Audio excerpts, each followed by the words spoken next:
Hey, it's Braden. I'm here with Logan and Mr. Lee, and this is. Wait a minute, Doc.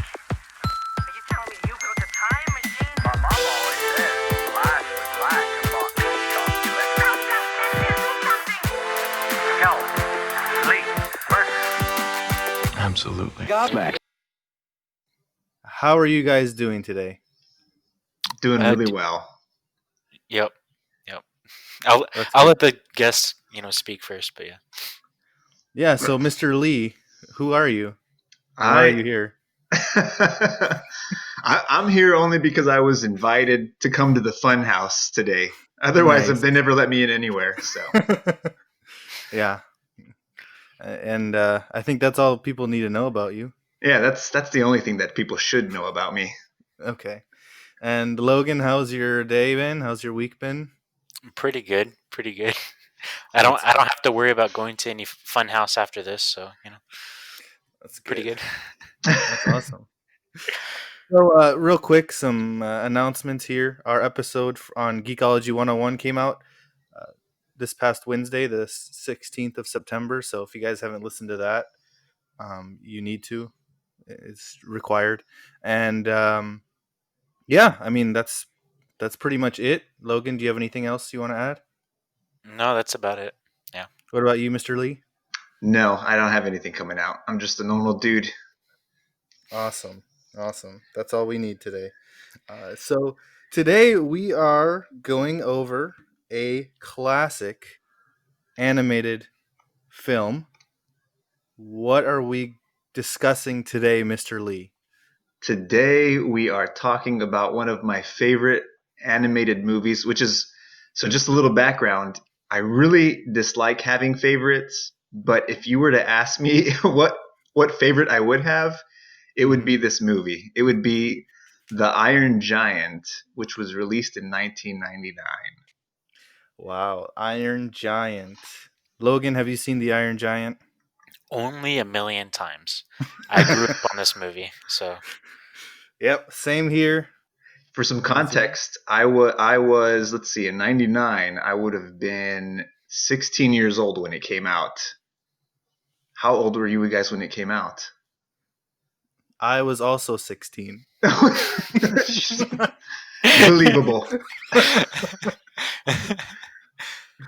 Fair And enough. I haven't aged a day. So, Logan, how old were you? I was a million years old. No, I was actually born like a couple of days before. Actually, I'm a May baby, so I was really small when this came out. Oh So wow. you were born and then you went straight to the premiere? Exactly. Yeah. Wow. So I was what, 3 years old? I probably didn't see it till I was a few years older, but I grew up on it as a kid. I think. Well, you were older. You were a teenager already. When did you see it? Did you see it when it came out? So I didn't see it when it came out. I remember the actual trailer being displayed in a movie, and the way I caught it was actually on like a Saturday morning or Sunday morning TV. And at 16, there's other things that I should have been doing, like mowing the lawn, paying for things. But no, I was watching some TV, and this movie came on, and for some reason, I just could not get over how it made me feel like a little kid again. I mean, technically, it's still a young kid that time, but it just took me back to even being like a younger kid. And I was just thinking that would be the coolest, just the premise of the story to set it up for everybody, which I'm sure many people already know about it.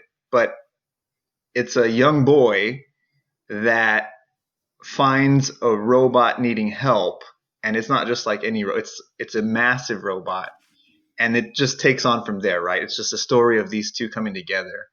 And Yeah. at 16, I really wasn't thinking about all the underlying messages or the themes in the movie. I was just excited because it had a huge robot. I mean, what do you need more of in a movie other than giant robots?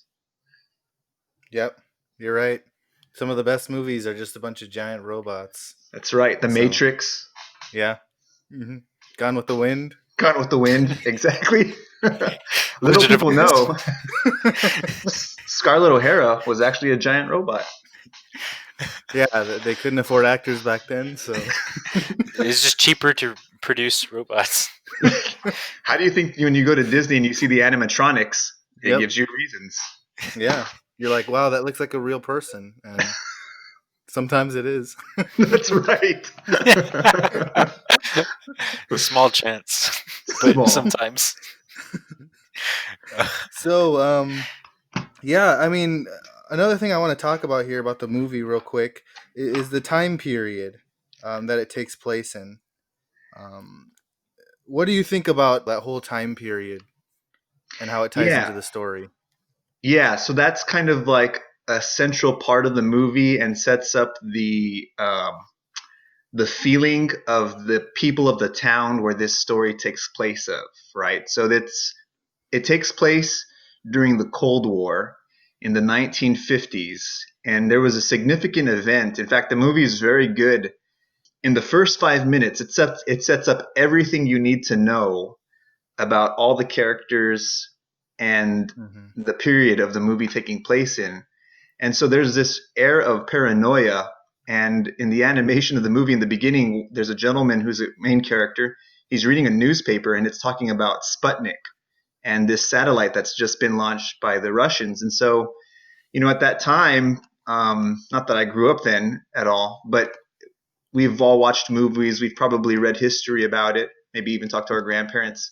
There was this real threat, or people did feel intimidated by the fact that Russia and this superpower had the ability to send essentially a missile into space. And what was this thing doing out there? And so that's where the movie really takes hold of that paranoia and then uses that as part of the details for this story Yeah. about this young boy and this Iron Giant. Yeah, and I think it's really cool to see something like that. I'm always a big fan of that era and just movies that take place back then. It's just really cool. A movie that comes to mind is Blast from the Past with Brendan Fraser. Oh, it's a great Uh, movie. yeah, so just really cool. Some of my favorite movies take place during that time. Another big thing about this movie is the director, Oh, right? yeah. Brad Bird. So just Brad Bird is one of my favorite directors. He's done a lot of work with The Simpsons previously to Mhm. doing this movie and some other small animations. But he's done a lot of large movies that probably people are more familiar with. For example, The Incredibles, Mhm. Ratatouille, and then one of my favorite Mission Impossible movies was Ghost Protocol. I think that one's the best one, the fourth one that he did. In my opinion, I think that's the best of the Mission Impossible movies. Yeah. Um, Not to he divert, did the third one is actually probably tied for it for me. But Ghost really, Protocol is very good. Yeah. Number three is probably one of the better ones, but that's a different conversation. yeah, okay. Well, yeah, I mean Brad Bird. Obviously, he's a very talented, especially with animated movies, director. Did you ever see Tomorrowland, his latest movie? No, I haven't had a chance to catch up on that one. So it's based off of, not to get too much on topic, but his latest movie was hyped up pretty big by Disney. It's based on a land in Magic Kingdom, Tomorrowland, in their parks, their theme parks. Um, and they basically built a world or a movie just off of that, kind of the idea of Tomorrowland. And it was a box office bomb. It's a George Clooney movie. Uh, I saw it, off Redbox. It was okay. It wasn't that great. I was expecting more from it. But other than that, all of his movies have been really, really good. But this is his first movie. This is his first one, and didn't do so well. Gabriel, you mentioned that you didn't see it. A lot of people did not see it. Right. And I think what it came down to, as I understand, is that it didn't have that much advertising. When I saw the Yeah. trailer, it was only one trailer, and that was it. Usually for back then, you would see, some movie advertised 1,000 times, and you knew it was out in theater. And I remember watching the trailer and wanting to go see it. I just didn't know when it was coming out, and Yep. and so I just missed it. It didn't really. I didn't really schedule to go watch it at any time. Which at that time I was scheduling myself to go watch movies all the time. Yeah. And the reason why, as you mentioned, was it was poorly marketed. Warner Brothers That's the studio that was behind it. They realized they had a special movie in their hands far too late. Okay, so it was poorly marketed, as Gabriel mentioned, but it has a cult following now. It is still a very well known movie. What Warner Brothers did was they put the money into marketing when it came out on like VHS. So that's when they did a lot of the heavy marketing. In fact, they partnered with brand names like General Motors, Honey Nut Cheerios, AOL, and then they released like these $2 off coupons at screenings of the Pokemon, the first movie. So that's when they started to put a lot of the marketing out there. So it was a big cold hit among people that were renting movies and buying the DVD and the VHS.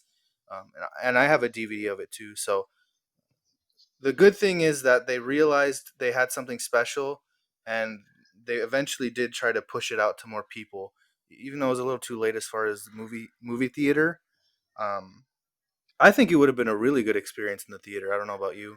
Yeah, I want to say that they did a re-release in a theater as well a few Really? years back. I remember telling, I'm married now, and I remember telling my wife, I think I think I want to go see this, but we never knew when it was coming out. We just didn't go do it. So, fail part two. But prior to that, I did buy the DVD. I bought the exclusive, all the extra features and commentary and everything like that. So I did pay for something to support it. Okay, that's good. I donated to the cause as well. I made my contributions to Warner Brothers. No, Logan, we haven't heard you talk. I forgot you were here. What do you think about the movie? Who's Um, Logan? I, no, and there wasn't anywhere for me to interrupt really either. Y'all were like covering all the bases. No, I thought it was I thought it was really interesting when I first saw it. I didn't understand it, probably because I was still sucking my thumb, and picking my You just nose. came out a few days ago. Exactly. Um, and I was a really heavy critic at the time. Being about Three. 2 months old. But no, actually, the first time I saw it, I think I was like 6, maybe 7, because I remember seeing it the second time. That's whenever I actually remember the movie, and because the first time I was like didn't know what was going on, um, and I saw it the second time, and I I would compare it to other shows that I had seen, other movies that I had seen, animated or otherwise, and um, it really didn't stand out to me. Like at that time, I was kind of all over Star Wars, um, Get out. but but it it didn't. I didn't really appreciate it until probably when I would turn like 14, and I remember seeing it again. Uh, I'm gonna interrupt you there. I Go ahead. would say the same thing because I was thinking about, it's a very deep movie, and if Yeah. you're a young kid, there's a lot you're gonna miss other than the fact that this is a pretty cool robot. And in reality, it's actually a very slow movie for a Hmm. kid's attention span. I mean, it there's a lot of buildup, and even Brad Bird in his commentary had to fight with the studios to keep the pacing slow for some of the beginning parts. So it's good to hear that you're saying that because I've always wondered whether the kids, it explains why sometimes when I try and show it to other younger kids, they don't quite like it. They're kind of like bored in the beginning. Yeah, and it's not hard to be bored either, honestly, because it's for a kid, they're like who cares about this thing called Sputnik? Is that a bowl? Is that cereal? What is it? I don't care. Um, that's what I remember thinking was like, is that a cereal? Who cares if they shot it into space? But it yeah, that era doesn't really fit with kids, but I think that's why it became a cult classic. On the other side of the coin, is because so many adults could recognize with it, and so many even just younger people, teenagers, could understand what's going on and appreciate it for what it was. And I think it's an excellent film. I remember the scene where his BB gun was broken, and I was so upset myself. I was like, man, if somebody broke my BB gun, I would have been very upset. And I think I remember walking away from the movie from at that point, Wow. and I was like 9 or something. But um, yeah, it wasn't until I saw it much later that I really began to appreciate it. Yeah, yeah. And another thing I like to talk about is the voice performances in this movie. I Oh. don't think it works without the cast either. Number one, pre Fast and Furious Vin Diesel plays the giant. Super weird, right? I mean, you just would have never thought about it at all had you not gone back and looked at it, I'm Yeah, assuming. but it makes sense, right? It When you think does. about it. And he It does a good does. job with what he's given. All 8 lines. No. But super big credit to Vin Diesel because he does make. I remember when he's learning to speak. Right, there's a scene in the movie where he's learning to speak, and it's so believable. Right, you just wouldn't Yeah. imagine Vin Diesel's able to provide that type of, I guess, I don't know, emotion if that's what you want to call it for a robot. But it's Yes. it's pretty good. I mean, he does a nice job with it. I mean, I wish he would bring that more to Fast and Furious. I don't believe him when he says he cares about family as much as I believe this robot. So there's a big difference. One thing that really stands out to me, and I don't know if you guys will agree, but in the 90s, there's a little actor by the name of Christopher McDonald. A lot of people know him Oh, from Happy Gilmore. He yeah. plays the villain in this movie. I really think, and I'm not just saying this. This is a fantastic performance, and really, I think it's underrated. Uh, I think he does a great job. What do you guys think? I mean, yeah, if it wasn't for the fact that people, big names started being part of these smaller films, respectively, whenever it comes to just voice acting versus normal acting, um, the entire cast, Harry Connick Jr., Vin Diesel, Jennifer Aniston, that's number one, an expensive cast for an animated movie where 2D animated movies were already dying out by this time. Um, but yeah, I think he did. I think the whole movie was very well acted because you believe, like you said, believed the characters, um, and definitely paving the way. Yeah, Shooter McGavin did a great job in this Yeah, movie. No, no, what's funny is that you don't even realize it's him, even though his right. voice is very distinct. He does Yep. a very good job acting. I mean, the character he plays is Kent Mansley, and he's this kind of he's a government official, but he's got a huge ego, and he places himself, I guess, more importantly than what he really is, but he plays it off very well. He's very the ego comes across, the little quirkiness with the character, and then there's a little bit of, I mean, there's a lot of threatening that comes along the way as it progresses. So I agree wholeheartedly that he does a really good performance. Yeah. So I don't know if you guys knew this, but the Iron Giant is based off of a novel. Okay. Mhm. Now, the novel's written by Ted Hughes. He wrote it, and it was published in 1968. He wrote it to comfort his children after the suicide of his wife. So, little dark origins there. And this novel, the only similarities really between the novel and the movie are that it's of a young boy who befriends this mysterious metal monster. And this monster becomes the world's most unlikely hero.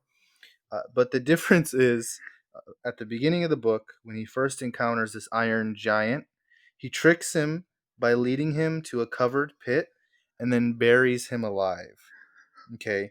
He's the robot's buried for months, digs him out just in time to save the planet from an extraterrestrial invader that's described as some sort of space bat angel dragon. And so the alien reveals that it had been drawn to the planet by the warfare it witnessed. So this book is very, very anti-war. So, but yeah, basically the difference is the giant protects the world from an interstellar dragon, whereas in the movie he protects them from a nuclear bomb. Yeah. And I yeah, you can see where Brad Bird tried to honor a little bit of the source Yeah. material with it. And he mentions, if you ever watch the commentary on the about this movie, he mentions actually I don't think it's even the commentary. It was an interview with him when he was doing I forget which movie he was on, but he always talks about when he's doing Incredibles 2, obviously. He talks about doing sequels there. And he mentions that his goal is to make sure he honors what was there because that's what the fans are used to. And so you can certainly see that in his style with this movie and compared to the book. He doesn't necessarily copy it, but he does honor the source material. Yeah. And, kudos to him. And believe it or not, the author of the book, even though the screenplay was so different, he loved it. He loved the screenplay. Now, the author died before the movie came out, but he lived long enough to be able to read the screenplay. And he wrote a letter to the studio. It said, "I want to tell you how much I like what Brad Bird has done. He's made a terrific dramatic situation out of the way he's developed the Iron Giant. I can't stop thinking about it." So you're right on there. Even the author gave it his blessing, even though it's different than the book. It really is a beautiful story in its own right. So just amazing. Another thing, before it was made into an animated movie, I don't know if you guys knew this, but the Who guitarist, the band The Who, Mm. Who? Pete, The Who, Who? the Sorry, this is Who. a stupid joke to try and do on here. So it was actually going to be adapted before it became an animated film. It was going to be a rock opera musical. I see it. So Was it still going to take place during the 50s? yeah, so it was going to have a bunch of like 80s rock, like Man Machines, A Friend is a Friend, I Eat Heavy Metal. So just a bunch of 80s hard rock, and it was going to be a stage production, like a stage. And then Warner Brothers bought the rights, and we're going to turn it into an animated musical. And then that vision didn't come onto the screen. Brad Bird fixed it and made it to what it is today. Thank goodness. Yeah, honestly. So yeah, but Pete Townshend, the guitarist, still got money from it. He got credited as an executive producer and got paid. So his exact words were, "Well, whatever, I got paid." So, That's cool. I didn't know that. so yeah, just some fun facts here. So what do you guys think about a sequel? No. Yeah, please no. Stop. Why not? Can we just end this podcast now? Where's the off button? So as a younger man, I'm a lot older now, and as a younger man, I was like, a lot this would older. a lot older. I was wanting I wanted a sequel. Actually, when it ended, I was like, so I don't know if we should. I mean, everybody knows the ending by now, I think, Yeah. right? But for those that maybe have Everyone not seen it, everybody dies. Yeah. For anybody that hasn't seen it, I'll try and not spoil it at least. But Mhm. in the end, right, it has, I guess, a twist to it if you want to put it that way. And as a result of the twist, you're like, okay, I gotta know what happens next. What do we get now out of this? And when I was younger, I always wanted to have a Iron Giant 2. But now that I look back at it, I kind of like that there isn't one, and that it's left to like just your imagination to think about what could have been and what there is. To me, that's a lot more fun at this point in my life. You think so? Yeah. Although I will say real quick that I have read people's like I don't know what they're called, just like little side stories that they thought would be kind of cool, like where the Iron Giant comes back for the movie Pacific Rim, again another movie I love.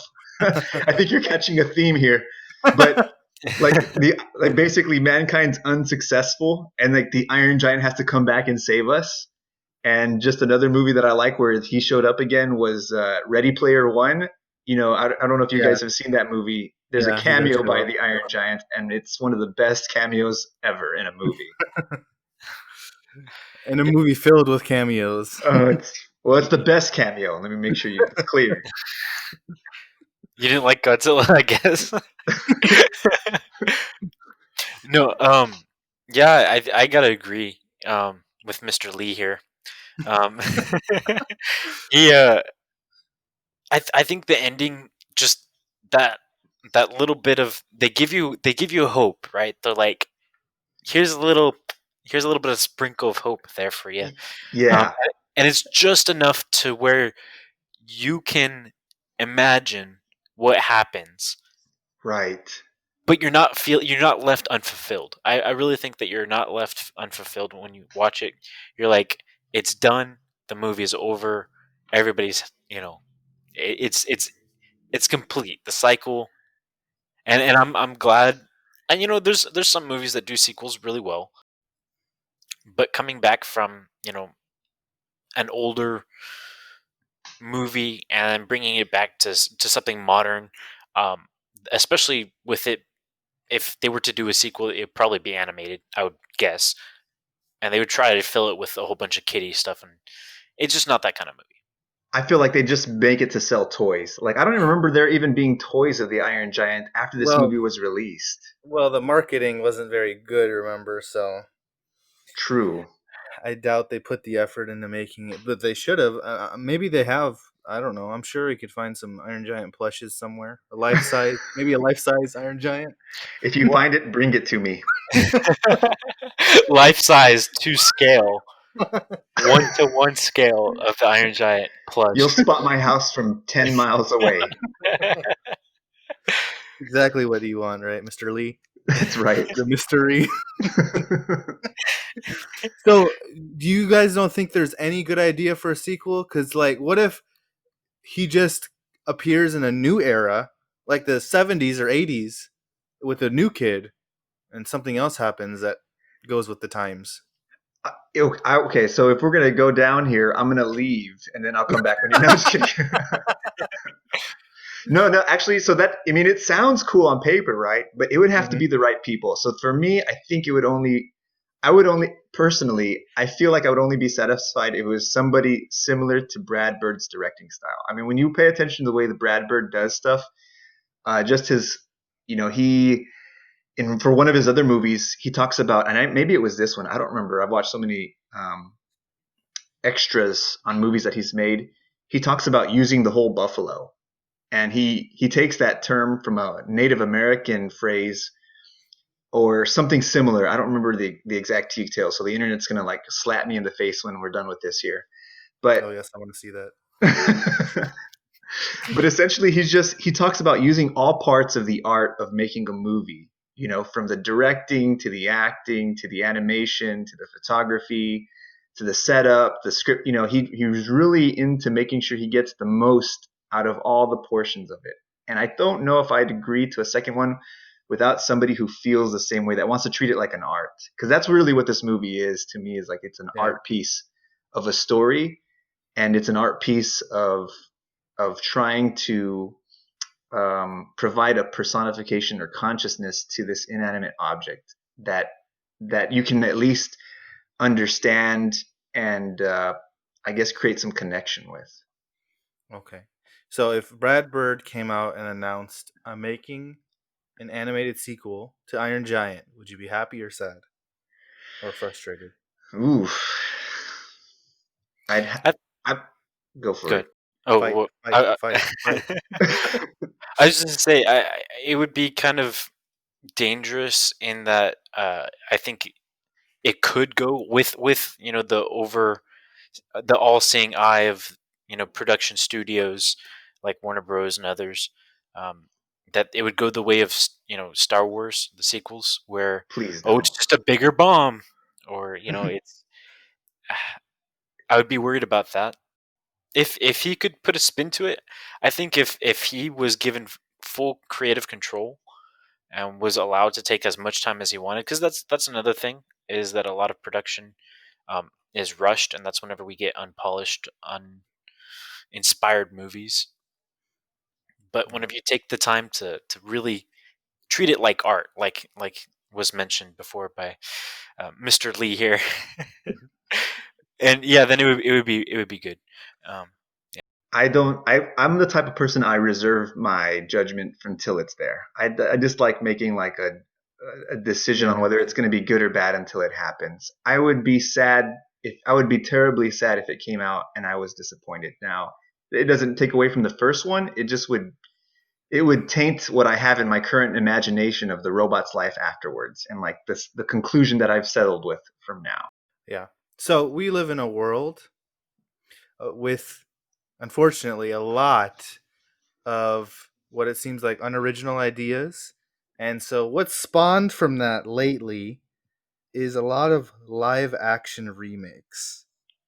What do you guys think if they did a live action remake of the Iron Giant? You mean Ready Player One? It's great. That's all we do you needed. think do you think they could pull it off? Do you think it would, as far as special effects, do you think it would be cool to see? Would you go see it? If it Different was, actors? ooh, they could pick the kid that plays Spider-Man as Hogarth. He looks the same age. I'm just kidding. What's even his looks the name? same. That's odd. Yeah. Except he's like 59 years older, but Yeah. Right? Uh, I wouldn't mind seeing it if it was the exact same script. really? Kind of Exact. like Lion King? Yeah, they shouldn't change anything. Quite honestly, I would just like to see what it would look like, their interpretation of it with modern graphics, just to get the wow factor. Because then it Right. wouldn't ruin the story. That's all. Right. That's the idea there is it's not animated, it's live action, so that's what the big difference there. And when you say live action, do you mean With like people, cats, or do you mean like Sonic? No, well, think about it, okay? You've got real people, okay? Sonic had real people in it, I'm with you believe so it or not. far. Okay. No, none of the CGI people or animated fake people or robotic people, okay? Real actors. And then you had, but they're all different actors, right? You're not going to get Christopher McDonald, you're not going to get, Jennifer Aniston. New cast, Why but not? you have, because I don't want it, because they're too old. I don't want it. But then you have a CGI or whatever you want to call it, Iron Giant, still voiced by Vin Diesel. Um, I'd take it. Real world, takes place the same time period, same script, maybe a little tweak here or there, but pretty much the same. I'll tell you this, Brain. They better have some darn good, uh, a darn good trailer is all I gotta say. And then Darn maybe tootin'. Rootin' tootin' trailers. rootin' tootin', ready for shooting kind of trailer. That's what I gotta say. That's all you want to see is the trailer. Well, I would reserve judgment until I saw a really good trailer, and if they were able to pull it off, kind of like Sonic, because Sonic is something that we should really appreciate because the studio heard the people and was like, "All right, we're gonna fix it." And if something like that happens with the Iron Giant, that's what I want the opportunity for, is to see the trailer, see if they've messed it up or if they could fix it, and then give them the opportunity to fix it if they messed it up. That's a That's good when point. I would reserve my judgment for. Yeah, I wouldn't mind seeing that. It'd be kind of cool. I mean, I know they can do the Iron Giant in CGI because they've already done it, and the scale and size and gravity of it felt great. Which is one thing the animation of this movie did really well. Yep. There's a scene where Hogarth, the little boy, and the Iron Giant finally meet each other after he saves him, and then Hogarth goes back, if I remember properly, to go find the Iron Giant. He finds him, and the Iron Giant starts mimicking what he's doing, and he sits down, and all the trees lift off the ground and bounce. And anytime the giant walks, like the screen shakes a little bit, or he does certain actions, it moves other objects around him. So they gave the artistry in it, and the fact that they're considering how to make it real, even though it's a cartoon, is done really well. Even with Hogarth himself, right before Hogarth goes back to find him, he gets scared because the robot does find him. And then Hogarth's running away, and he slams into a branch. And Brad Bird mentioned that when they were screening the movie, when Hogarth hit the branch with his face, everybody went, ooh, in the theater. And so he just said it's hard to do that with a cartoon because everyone's so used to cartoons being able to be beat up and not, like Roadrunner style and not feel anything. But he realized that they did a good job with the animation when they could get that type of reaction out of the audience. So he did a really good job in making it real for what it was. Right. It was animation. And it was Yeah. 90s animation too. Yeah, So, and by the way, the animation is awesome. I don't, I yeah. don't care if it's what you think about maybe the coloring being. You can tell it's obviously 90s animation, but the way it also involves some 3D, I believe, Yeah. computing as well. But when they get to the scene towards the end where the robot goes full berserker mode or whatever you want to call it, Spazzes the out. yeah, he yeah, the spazzing robot is a different title that I would have named this. The spazzing Iron Giant. The spazzing Iron Giant. Yeah, but when you see him use all his like weaponry and he comes out, it's pretty crazy and how cool it looks. I mean, they put a Yeah. lot of work into it. Yeah. Every time he's knelt over. Is that a word? Knelt. He's melted over. Melted over. He Welcome. melted over to talk to the little boy, and then he gets back up to stand up straight. I don't know why it always looks so cool. You know what I mean? It does. It's because they make him look huge. They did a good Yeah. job of keeping the scale proportional to everything, and it's really amazing how well they focused on all that type of detail. Yeah, he's a thick boy. Oh, don't bring back last week's episode here, Brayden. Oh my goodness. No, but yeah, the scale and I think the point of view helps a lot. They show some of the wider stuff, but then they make it feel like a movie because they go wide and then they bring it back in, and you get that sense of scale from that. And they shoot as if they're on the ground, following Hogarth, and it's very well done. And yeah, I mean, and apparently a lot of people agree with us because it's one of the highest rating movies on Rotten Tomatoes, both audience wise and with reviewers. Yeah. What's its rating? It has a 96 tomato meter and then a 90% audience score. So pretty good. That's pretty decent. I wonder what the people who gave it a lower score than 100% think. Yeah, I'd want to know. I want to know where they live. Send me their addresses immediately. I will write them a sternly worded email. You'll send them a life-sized Iron Giant plush. Here's what one lady said, and she's a super reviewer. Her name is Epic Lady Sponge Space. Don't read it anymore. It's almost as bad as Mr. Lee. It says, before The Incredibles, we had this movie. Was it a great movie? Yes. Was it emotional? Maybe. Wow. Wow, right? Canadian? Was it a good movie for Vin Diesel? Definitely. So she gave it 4 stars. But, You can hardly like tell her. he's in the movie. How is that? It's a great movie with Vin Diesel.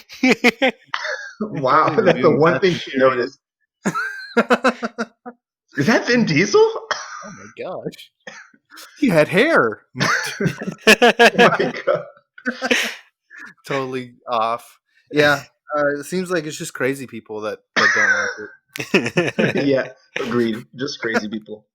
Well, So the only thing Go I was thinking of, everything right now is kind of everybody's sensitive to everything, and then Yeah. everything's polarized. The only thing I think maybe there might have been a hint of, and if it was released today, that would be a controversial thing, is that like Brad Bird mentions that the idea for the movie came around by asking the question, what if a gun had a soul or like a consciousness and didn't want to be a gun anymore? And that's where they took the movie from. And so if people are trying to, conflate this with like weapon control, which is a big topic issue, I could see where that would polarize the movie and people get all upset about it. But or anti-war, which would be anti, country and anti-U.S. Army. And military. Right. Which is funny because the movie does a really good job of not like painting any of them bad. It just Yeah. paints the idea of like, well, what if a gun did have a conscience and didn't want to be a gun anymore? And that's a pretty cool thing to try and do.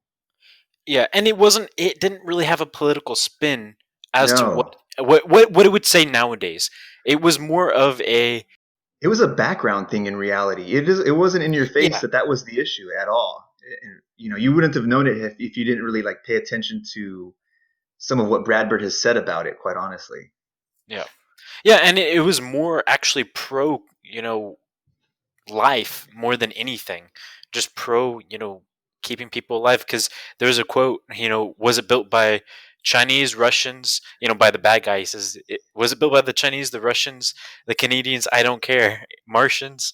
He's like, I want to, it needs to be destroyed, and that even could be taken out of context and be put into literally any political opponent nowadays and be considered as a slogan. But for the movie, it wasn't anything like that. It was just something that was said for the storytelling, and the time period taking place in the 50s. A lot of people were worried about Right. war and worried about something that could end all of humanity. So Yeah. this was kind of the opposite of that. Yeah. Yeah. Yeah. So, speaking of reviews, I want to discuss one particular one that Brad Bird actually kind of took offense to. He took personally. Okay. So one of the most famous movie reviewers of all time, Roger Ebert, he liked the movie. He did. He gave it a good review, but he made a comparison that Brad Bird didn't appreciate. Okay, and I want to hear you guys' opinion on it. So Roger Ebert basically said, imagine E.T. as a towering metal man, and you have some of the appeal of the Iron Giant. So he's comparing it to E.T. He says there's a charming E.T. like friendship between the boy and the intimidating but apparently benign metal giant. So it wasn't a negative comparison, but Brad Bird said E.T. doesn't go kicking butt cheeks. I'm paraphrasing, of course. He doesn't make the army pay. Certainly, you risk having your hip credentials taken away if you want to evoke anything sad or genuinely heartfelt. So he doesn't like the ET comparisons. What do you guys think of it comparing it to ET? I see where he was coming from as far as comparisons go, trying to relate with people who have seen, more similar films. But I could also understand the aggravation where ET is more or less harmless. He's just kind of lost from home, like a child befriending a child, whereas a child is befriending a super advanced, can destroy the world by itself giant robot that, like he said, kicks butt. So yeah, I could see the irritation there because it's a kid kind of giving, like was said earlier, a gun a purpose. Helping the gun see that it doesn't have to be a gun anymore because it doesn't want to. Um, and yeah, just a different kind of friendship. I think maybe there's always, I don't know if it's a reading between the lines on my part, but maybe what Ebert was saying is that he's just following the trope. Yeah. Um, and one thing I can agree with there is that, well, let me take that back. Not that I agree with it, but I can see where maybe he's coming from because in one part of the movie, the robot says, or the boy in the beginning says when he's first getting to know him, stay here, no following. Towards the end of the movie, the robot tells that to the boy. And if you pay attention to E.T., E.T. has a similar line to Elliot. And so Yes. I can see where he's. One thing with Brad Bird is he likes to honor previous movies or animation that already has kind of done something similar, but he'll Yeah. put his own spin on it. And I don't think that's wrong. I think every great artist does that. You don't have some of the greatest music players without previous musicians, right? They all copy from each other or get inspiration. So maybe that's where Brad Bird took offense from it. I think he did a good job with honoring the ideas from previous movies, but making it his own. I mean, if you like pay attention to commentary, even in some of the, when Hogarth is watching TV. He's watching different shows. When he's in school, there's a cartoon about duck and cover, and I think there's another cartoon shown later in the movie. Brad Bird mentions that he honored different animations, or he wanted to, through those little TV shows or different things that were going on in the 50s. So I think he was just conscious of making sure he honored those previous movies. Yeah, yeah, I see what you're saying. So you can see both sides of the coin here. The issue, not a huge deal, but I just found it interesting that he didn't like that. And I don't think Roger Ebert was the only one to make the comparison. So Brad Bird really wanted to shut that down. He wanted it to stand out on his own, and I think it does. Really classic movie. Uh, just to reiterate everything we talked about, it's really lightning in a bottle. One of those movies that really is lightning in a bottle. Animation, story, performances, the era that it takes place in, the message, everything is just it's emotional, it's heartfelt, and it'll reach a lot of people's hearts. So that's the Iron Giant for you. Really a beautiful classic movie. So if you guys haven't seen it, I don't think I want you listening to my podcast. And no, you should go see it. You should. Is it still on Netflix? I don't know, but I know it's like on Roku channel. Oh, Let that's me right. See. Check on Roku channel, or go buy it. You should. Yeah, Just it's so like you can have $3. $3, or go buy Blu-ray if you want to get a better picture. This episode's sponsored by Blu-ray. No. Is Blu-ray a company now? I was about to say, that technology all of a sudden became a company. Yeah. Well, just like how the Iron Giant has a mind of its own, Blu-ray became its own thing. Okay. AI is taking over the earth. It's now year 2037. Terminator 10. Exactly. I was just about to say Skynet has taken over. Disney's Terminator 10. Oh my gosh. So, any other Brad Bird movies that you guys want to see from him? Maybe you want to see him direct the assassination of John F. Kennedy or Abraham Lincoln, or want to see him do some more sci-fi. I think he could do. He seems to like that era of the 50s. The Incredibles, even Ratatouille. There's nothing official, but that era seems to be pretty close. But I think even maybe like another action movie, similar to Ghost Protocol, but more in that time period would be something that would be right up his alley, and could be fun. Yeah. I haven't thought about that question. It's a good one. I'm not sure what I would like to see him actually direct. I think he really does a good job of mixing past and present and future. The Incredibles is like, what era is it in? Because there's so much advanced technology, yet the style is very, that era, 50s, 60s. You know what I mean? So, okay, well, get out. Get off our podcast. You have to agree with me here. You have to. No. My bad. Yes, sir. I understand. Listen up, mister. I'm going to talk to your mother. We created you, Lee. We can get you out of here.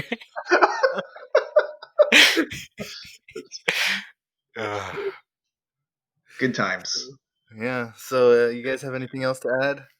Well, oh yeah, actually, real quick, how much do y'all think that they made? Well, actually, no. First, what was their budget? $2. I'm going to shoot for $350. $350. Wait, $3,050? If it's right, then yes. No. Pretty close though, actually.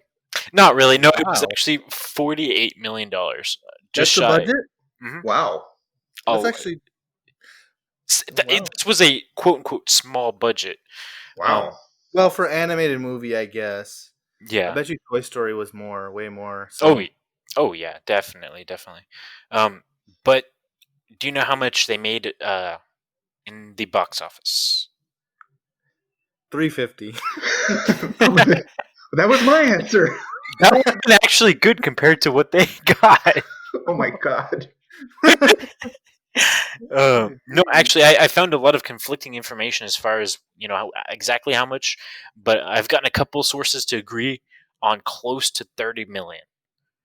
So they Ouch. lost about $18 million. So that's why it was a flop. A lot of people remember it as being terrible,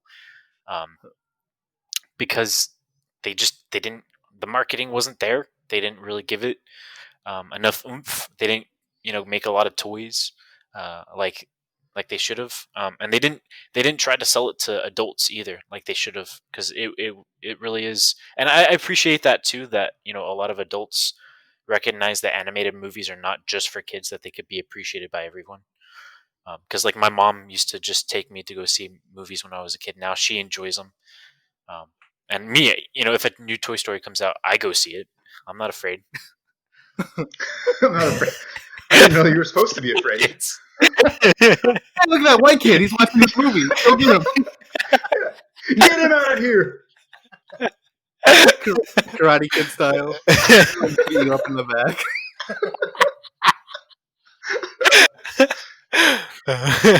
You're watching baby movie.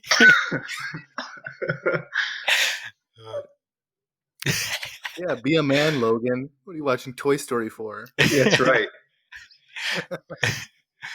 Oh my gosh, what a child. So,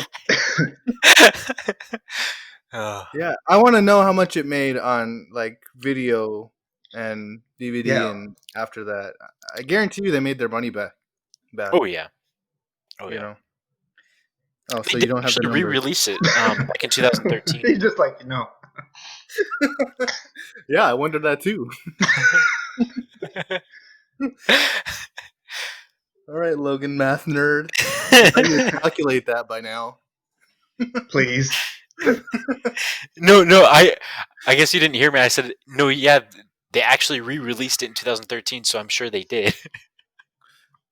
Right. Okay, so Gabriel was right in that. But I mean, just on like the video and DVD and rentals, I'm sure they made their money back just by that, because how much it exploded after it came out. As I mentioned earlier, they put a lot of marketing to it once it came out for you to see it in your own home. So yeah. Yeah, and there's still marketing going on for it too. I think just a few years back I saw like they were releasing it somewhere, not 2013 back, but like a little bit later after that. So they keep it under tabs. Yeah. And he's popping up in movies like Ready Player One. Oh so yeah. he's still in your dreams or your nightmares. Or both. Do you guys dream about him at all? The Iron Giant or Hogarth? We know which one Braden dreams about. I won't answer that question. I refuse to.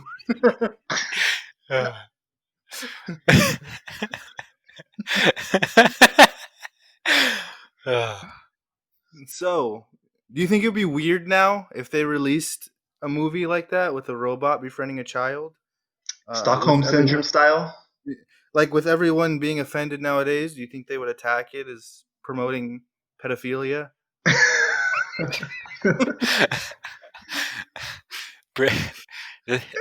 This is supposed to be PG. Yeah, I don't know if I want to talk about this anymore.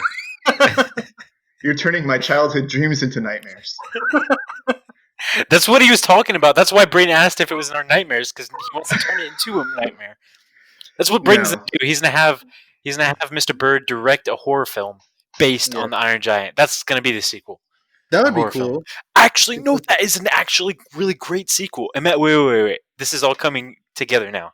Okay. Imagine back in the 50s, but say he landed and the kid never befriended him, right? And he just killed him right away. He stopped him out of existence. Yeah, that'll be realistic.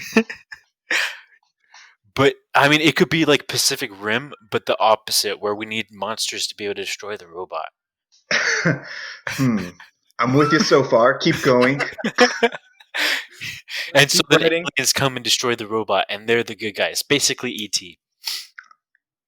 Oh, that's how it goes all in full circle. Full So circle. how would ET be able to fight the Iron Giant? I don't know, but we need to incorporate Steven Spielberg. Steven Spielberg. Who else do we need to add in here? Johnny Jennifer Depp, Aniston definitely. for some reason. Exactly. Johnny Depp, and then as well as let me think, Michael Jackson. Who else are we missing? Elvis Presley. Yes, Is there a few others we could throw This in? just this sounds like movie? we're Robin going back to Ready Player One for some reason. I don't know why. You know the guy that Harry Connick Jr. plays. He reminds me a little bit of Johnny Depp. I He think does. Johnny Depp could pull that role off if it was live action. And just while we're talking about actors, shout out to John Mahoney in it, and Oh, also yes. and also Jennifer Aniston's voice, because if all the voices to use for a mother's voice, for some reason hers just works, even though she was very younger when she did it. Her voice, whenever you hear it, it does sound like a mother's voice when you think about it. You're like, oh yeah, that does sound like a mom. Yeah, that's true. Yeah. Are you? Do you remember your mommy issues, Brady? He just got It does silent there sound for like like my 10 mom. minutes. Imagine. I want her to be my mom. Uh, All right, guys. Uh-oh.